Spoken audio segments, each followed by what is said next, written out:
So you're thinking about moving to Incline Village, Lake Tahoe, Nevada? Well, I highly recommend it.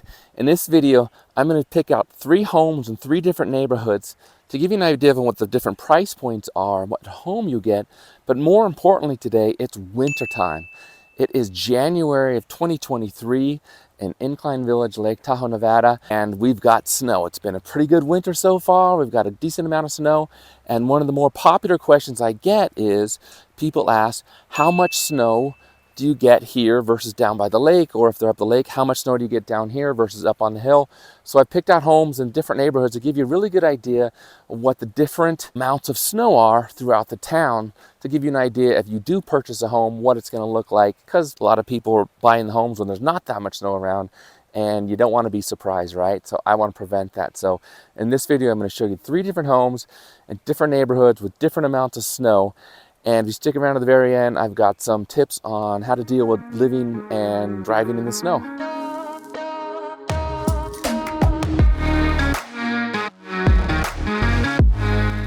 If you're new to the channel and you want to learn everything there is to know about living in Incline Village, Lake Tahoe, Nevada, go ahead and click the subscribe button below and click on the notifications bell, and you'll be the first one notified when I put up a new video about the current market conditions in Incline Village, Lake Tahoe, Nevada.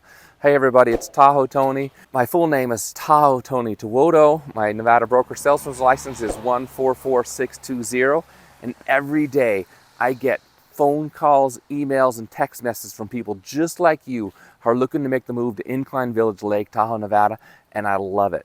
So if you're thinking about making the move in 6 days, 6 weeks, or 6 months, go ahead and shoot me a text, send me an email, or give me a phone call, and we'll create a meeting to see if moving to Incline Village, Lake Tahoe, Nevada is a good fit for you. And if it is, I guarantee I'm going to provide you with the best real estate experience ever. So right now we're standing out front of 701 Mays Boulevard, and this home is in the Lakeview Subdivision. So a little bit on the Lakeview Subdivision before I get in the house real quick. Lakeview Subdivision is right across the street from Lake Tahoe. So Lake Tahoe in the background there, hopefully you can see that. That is Burnt Cedar Beach. I did some videos on that earlier as well. So the Lakeview Subdivision is probably the 2nd or 3rd most expensive neighborhood in Incline Village, because there's really nice large lots. So you can build some nice big houses that fit all your friends and family, which are great. It's almost level for a town called Incline. Not a lot of level places, but this is pretty close to level, not very steep, that's for sure. And so this is one of the more desired neighborhoods in town because it's very close to the beaches, close to the lake, close to the shopping and restaurants and nightlife. So Lakeview Subdivision, called Lakeview neighborhood. Ironically, there aren't a lot of Lakeviews because the trees have grown up. So maybe 57 years ago when they were building our town, there are probably a lot more Lakeviews here because there weren't as many trees, and the trees weren't definitely as mature as they are now, because this area of Lake Tahoe was clear cut. So most of the trees here were cut down, and the lumber was taken over to Virginia City during this big silver rush in the late 1800s. So Tahoe was clear cut, so probably not a lot of mature trees 57 years ago. It's a feature fact there. All right, so let's get to 701 Mays Boulevard. This is a great house. It doesn't look that fantastic on the outside. It looks a little dated with that 1980s stone and the roof there, but it's beautiful inside, and it's at a great location. So this house is listed for $6,498,000. It's going to be a 5-bedroom, 5.5 baths, so all of your friends will fit. After skiing, everybody should be able to take a shower. It should work out great. It's just under 5,500 square feet. It's on half an acre. The taxes are $17,022, and remember, those don't go up based on the sales price that's assessed by the Washoe County Assessor's Office every few years or so. It's probably not going to change on the sales price. And the fun thing about this house that I like, it was built in 1986, and you're probably thinking, Tahoe Tony, what does 1986 have to do with you? Why is that important to you? Well, 1986 is when I graduated from high school. El Dorado High School, Plashville, California. I was walking across that stage, getting my diploma, and somebody was finishing building this house. So a few memories for me there. All right, Tahoe Tony's going down memory lane. So one of the nicest features about this house, second to its location, well, there's actually a few. It does have some lake views. I don't know if you can see the lake behind me at all, or it's just glowing with the sunlight, but it does have some filtered lake views because it's across the street from the beach. Burnt Cedar Beach is right across the street, so a lot of the trees were cut down to make room for that beach so that people can get in there and play games and such. And so this house gets to take advantage of that, not having a lot of trees between it and the lake. One of the less features, might be a little bit noisier, but it's the lake, there's boats and stuff out there all the time, so probably not a big deal. You've got the road in between you, Lakeshore Boulevard, 25 miles per hour, not a very loud street, but it is busy, people walking around and stuff because it's such a great area, especially in the summertime. So this particular house, it does have a two-car garage, pardon me. Has a two-car garage, and once you get inside the house, one of the nicest features of the house is it's single-level living on the upstairs. So you've got the bedrooms, the great room, the kitchen. It's all beautiful, and you don't have to go up and down stairs to enjoy that floor. And you can go out on this massive deck, which has views of the lake. And the decks are important because in the summertime, the nights are so beautiful. You spend so much time out on the deck. It's not too hot, it's not too cold. Just dining out on the deck is probably one of my favorite things to do. In the summertime, the wintertime, don't generally do that. I might go out for a drink or a glass of wine sometimes on a nice warm winter day like today. And in the center of the house, there's like a little patio area that's protected from the wind because we do get some breezes coming off the lake in the summertime.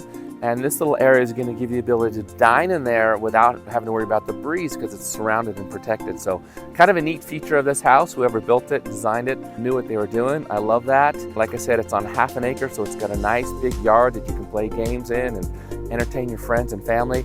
And they did a really smart thing. They have the sliding glass door that opens up to that area. I really like that because some of the houses, they have a backyard, but you have to go up and out the front of the house to get down around to the backyard, which doesn't make sense to me. So having that slider, just almost like an extension of that fifth bedroom, which they've turned into a family room in this house. So great house, 701 Mays Boulevard. And as you can see, the lake is right there. We're at about 6,050 feet in elevation or so. So look at the snow. When you're looking at the snow, don't look at the snow right next to the road. That catches your eye, that's the easiest to see. But what that does, when they're snow plowing, they're pushing the snow off the road, so that's not going to give you an accurate measure of actually how much snow is fallen. So what I'm going to do, if you look down here, you see there's about a foot of snow here, and that will give you an accurate reading. And you see the snow coming from the road, there's probably 2 feet or more, maybe even 3. But here it's actually about a foot of snow down here in the Lakeview Subdivision. I'm going to look at some other houses and other neighborhoods and we'll compare the snow. And I'll try and drive through this neighborhood a little bit, give you an idea of how this neighborhood looks. Like I said, these are big 1/3 to half-acre lots, so some really good-sized houses here. You're walking distance to everything. There's little walkways. You can't see now because of the snow, but there's really nice walkways to travel on. So again, this is 701 Mays Boulevard. This is for $6.5 million. Nice house in a great location right across the street from the beach with great entertaining capabilities.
This neighborhood we're standing in is called The Woods, and it is a nice neighborhood. It's about midway up, just under midway up the mountain, 6,600 feet in elevation. So we're gonna get more snow than the Lakeview Subdivision at lake level, but not as much snow as the third neighborhood, Jennifer. So this neighborhood, some bigger lots still, kind of like Lakeview Subdivision. It was one of the original neighborhoods built in Incline Village when it was developed in the 1960s. So you're gonna get a mixture of homes, some Boise Cascade homes, one of the original homes, or some nice newer homes, newer, 90s, 2000s, whatever. There's a gorgeous home behind me now, kind of has like a New England kind of look to it. So this is the Woods subdivision. You're a little bit farther away from town. I mean, not even a mile, but it's a nice neighborhood. A lot of people live here full time, not as many second homes here. Although the home now I'm gonna show to you today is 809 O'Neill Way, and this is on a vacation rental program. The home is listed for $2,495,000. There's 3 bedrooms, 3.5 baths, 2,290 square feet. It's got a 2-car garage. It's built in 1990, and it's on 0.41 of an acre, so a really good sized lot. The taxes are $7,495 a year. And again, remember, that doesn't necessarily go up on the sale of the house. So this is the house behind me, 809 O'Neill Way. It's got 2 master bedrooms, hickory floors, a new kitchen, new water heater, new roof, a lot of new things. It's got an ice melt snow system on the roof. So when you have the snow on the side, you can flip a switch and it's actually gonna melt the snow on the lower part of the roof, so you don't have to worry about shoveling your roof. You don't have to worry about ice dams. It's kind of a neat system. I really like it. A little bit expensive as far as electricity goes, but it's a lot better than having to get up and shovel your roof or pay somebody to do it.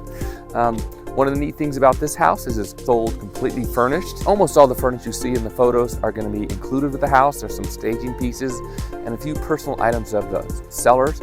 But most of it, including the snowblower, the sleds, the barbecue, all the stuff thrown in. So you can basically buy this house, show up with some clothes, toothbrush, food, and wine, and you're good to go. So this is 809 O'Neill Way in the Woods subdivision.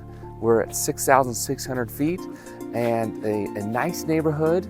The power line is still above ground here, so you can tell it's one of the original neighborhoods built in Incline Village.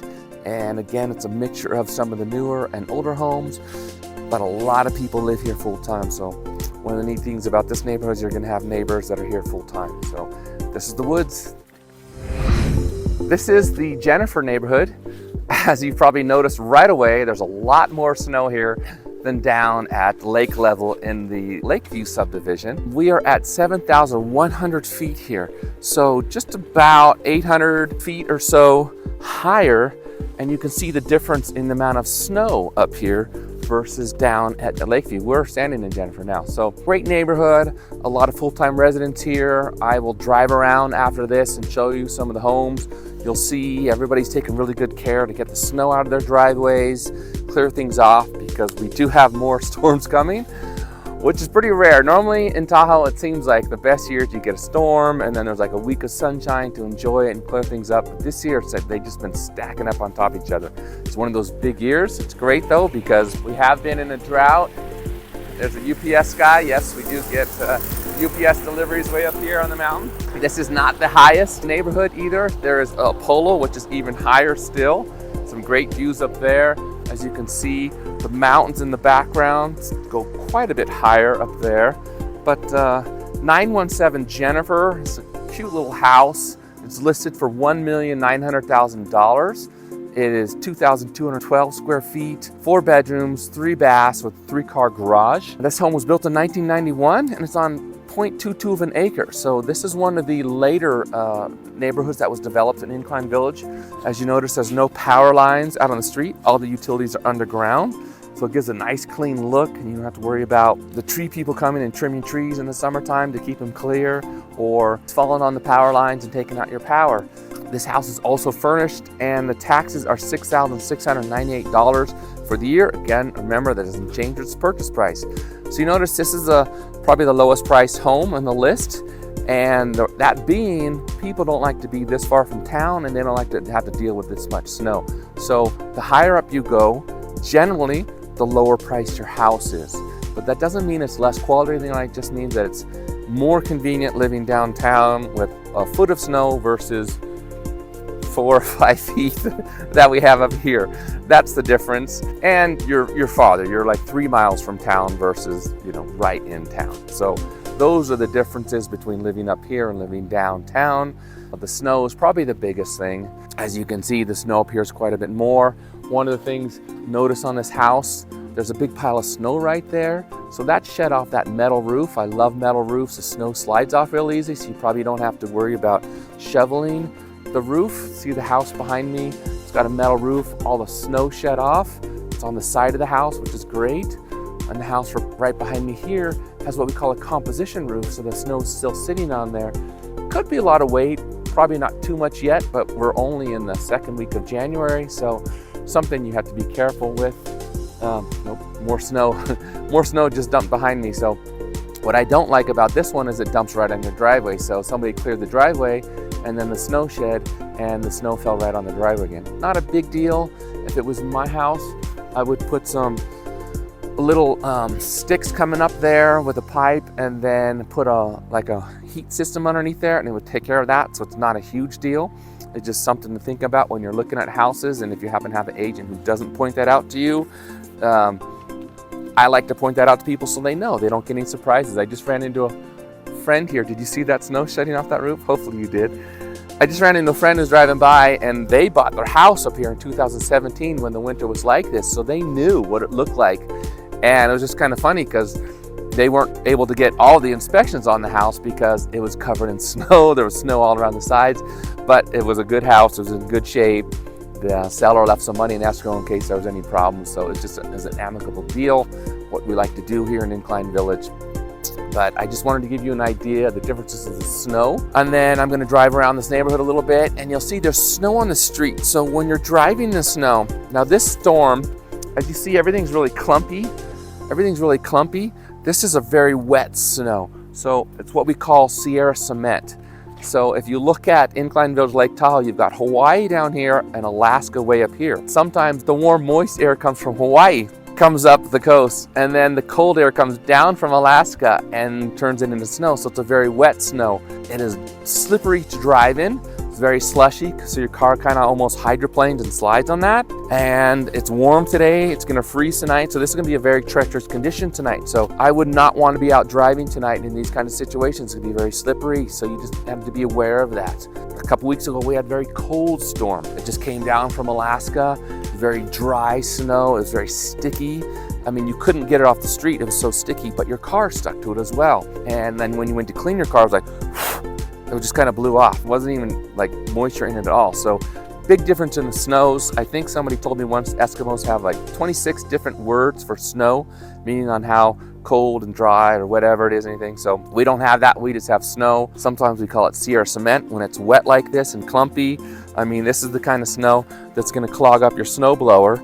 If you're not careful, you got to go in small scoops when it's like this. So be prepared for that. Driving around, it's slippery. You got to be careful. Always keep a lot of room between you and the other cars around you because it's going to take longer to stop, and never stop.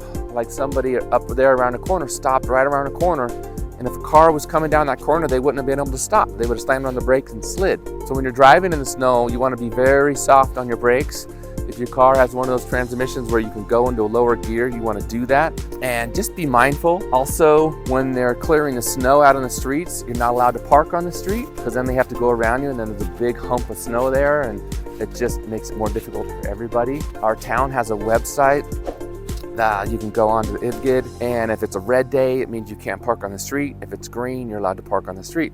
So it used to be years ago, they would go from November all the way through May, you can't park on the street, and there'd be like weeks where there's sunshine and no snow. People are like, that's kind of ridiculous. So they changed it now with the website. It's more convenient. This is the Lakeview Subdivision neighborhood. It's nice. You get some good deals here, less expensive homes here than down by the lake. So if you're just getting an incline or you want to do like part-time ownership with vacation rentals there, this is a great place to do it.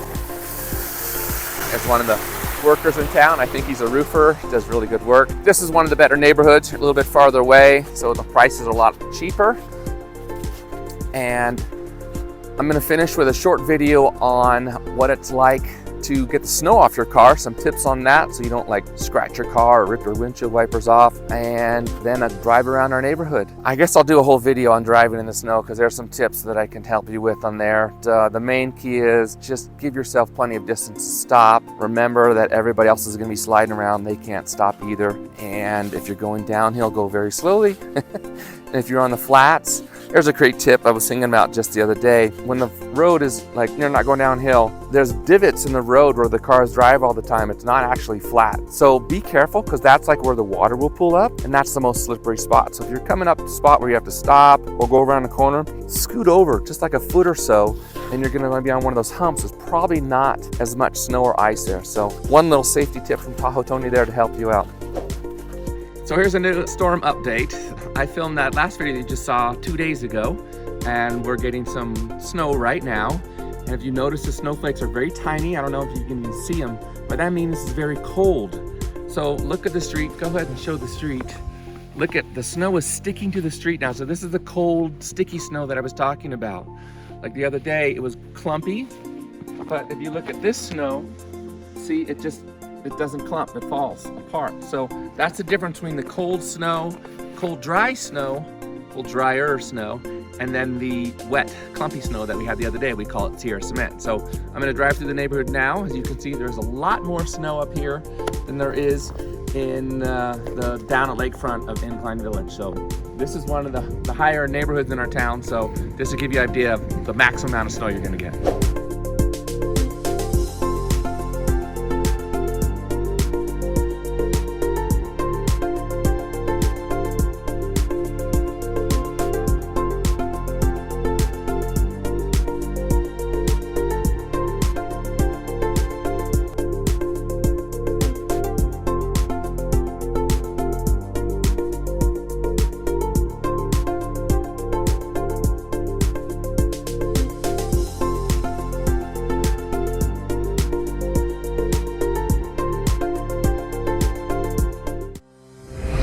So living in snow country, there are times when you may have to clean off your car. Hopefully you have a garage. Buying a house with a garage is awesome, so you don't have to do this. You just put your car in the garage and not have to worry about cleaning the snow off it. But sometimes you might get caught at the store, or if you go to a friend's house or for dinner or to a restaurant, sometimes you get snow in your car. So I'm gonna show you the best way I've found to get the snow off your car and not damage your car or damage yourself.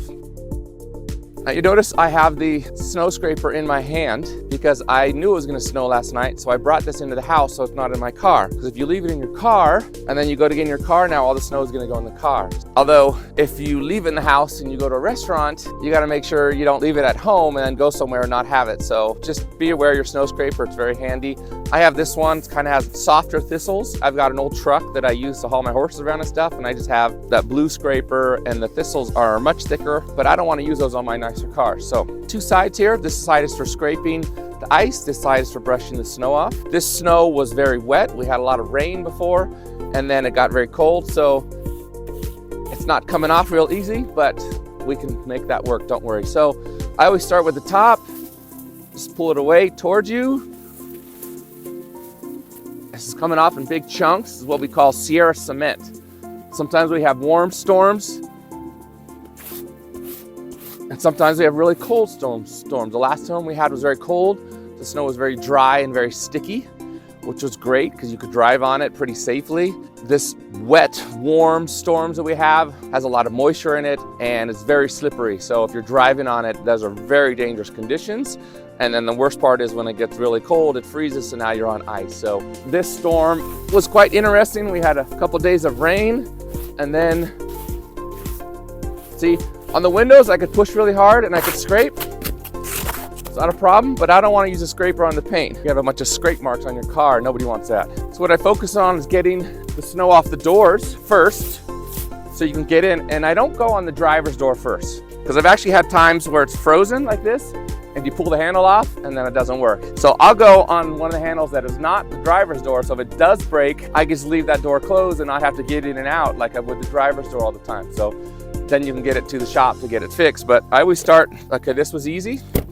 Sometimes they're frozen, you've got to actually pull pretty hard, and you can literally pull the handle off and break it. So you don't want to do that. So I always start with the non-driver's door, usually a passenger door. Usually I'll start on the other side because that's the door I use the least. And then you just work your way around. Caution, a lot of people would like leave this little cap up here and it looks kind of cute and you have the big cap on here driving around. Problem is, if your car warms up, like you're inside, you got the heater on, if you come to a stop, that whole cap can slide off, slide down your windows and break your windshield wipers off and cover your windscreen so you can't see and you get in an accident. So I know it looks fun and cute, but take the effort, take the time, get your snow cap off the top of your car so that it doesn't come sliding off when you come to a stop. And again, I'm using the brushy side so I'm not leaving a bunch of scrape marks on my car.